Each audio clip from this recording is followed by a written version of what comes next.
Hi, I'm Rob Carson, the host of the Blue Team Warrior podcast, and with me I have Professor Roger Whyte. Thank you so much for being with us today, sir.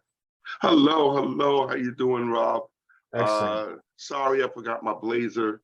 So I'm not as sophisticated as you. It's all good. You got better hair than me, so at least you're doing something. Yeah. So let's get started. Let's talk about. We got three questions as we usually do. So tell me about yourself. Yes. So I am Roger Whyte from Brooklyn, New York. I transitioned to cyber. I was an accountant, had an MBA, went to school for my parents, really. I didn't really go for myself.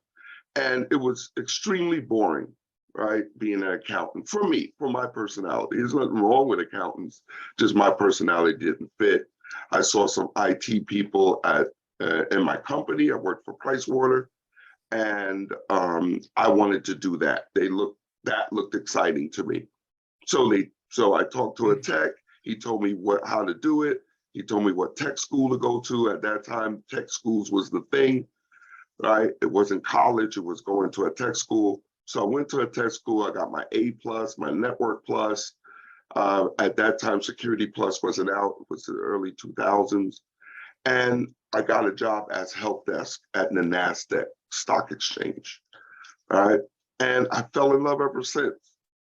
Then how I got into cyber was the company, there was this new firewall coming out called Checkpoint, and the company bought the hardware version of it. It was on a Nokia.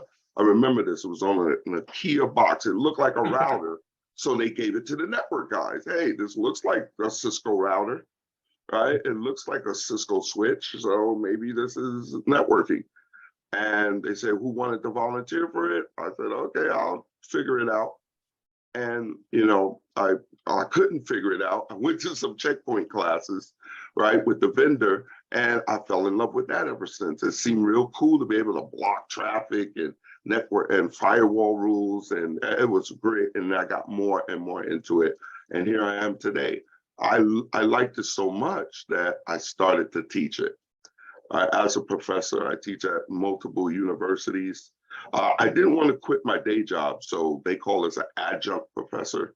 I'm kind of like the Indiana Jones of cybersecurity, right? You work in the day and then you come back and teach about it, right? So, I go out to work, go out to the cyber adventures, then I come back and teach my students about it, right? So I love that, to be able to do both. Awesome.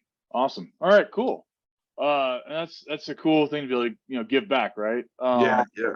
So I guess, next question is so tell me about the time you or one of your team members were Blue Team Warriors, did something that actually, you're never gonna get credit for, but we appreciate it. Oh, I think, well, they do it every day, right? One of the biggest things, our latest attack, well, one of the latest attack in a couple of years, one of the big major ones was Log4j. We was able to detect not Log4j in the name sense, but the behavior. We saw the behaviors. One of my blue team members, he saw it in the logs. He saw something was off, right? And how Log4j works, it really doesn't down your network. So it's not a major blip, that you can detect. He just noticed that, there's weird traffic coming from places that it shouldn't be coming from. Remote access, stuff like that, privilege escalation, stuff like that was happening where it shouldn't be happening. And so we didn't know it was Log4j at the time, but eventually when we stopped that traffic to discover it, then the Log4j came out and we're like, oh, it's Log4j. So. Wow. And what, okay, cool. I guess one of the questions is not only did they detect it, but what process did you have in place to make sure that the person was actually looking at the logs? Because that's, I mean, to detect it's awesome, but the fact that they were actually looking at the logs, how was that? Was it an alert or was it just somebody actually just looking at things? Yeah, well, and this is what that makes this person a hero.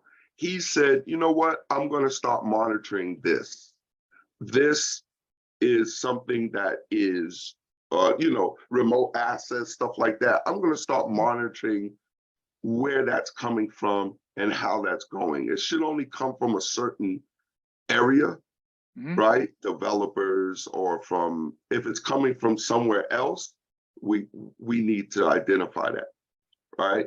And because of that, because he put those rules in place, those to alert and to monitor, right? We was able to detect that, which was weird because we never saw traffic like that before, Yeah, right? the fact that people are actually looking at the traffic. I mean, that's awesome. Yeah, That guy really is a warrior hero, right? Like that's because like people buy all this stuff and it just like, well, it's magic, it's like, no, you gotta like look at the thing. Like Microsoft O365, great stuff, right? But if you don't go look at the alerts, like that product's only as good as the humans and the process behind it, right? right. Um, Now today we have artificial intelligence doing the same thing that my hero does, but still it has to be configured, right? It doesn't just say, oh, look, log4j. No, and you have to configure it to look for log4j or stuff like absolutely. that. Cool. And then I guess last question, anyone outside of your company or organization you want to give a shout out to? Anyone? Okay. There's a well, I also run a nonprofit, Okay. right? My nonprofit is focused on getting more African Americans in the cybersecurity space.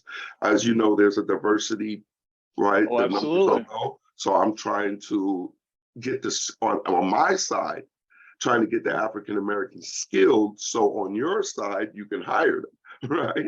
So Absolutely. I'm trying to bridge that gap. There is another organization that's doing the same thing for Black women specifically. Her name is Tanisha Martin, and I want to give her a shout out because Black Girls Hack is doing exceptional work in that area, right? They just brought like 70 people to DEF CON, That's where awesome. traditionally African Americans, we don't go to DEF CON. We don't even really know about that, right? So she brought 70, African American women to DEF CON. So that's awesome.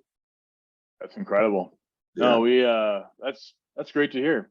Cool. Well, we have about a minute left. Anything else you want to give a shout out or talk about? If not, we'll call it. Oh, no. Thank you for this opportunity.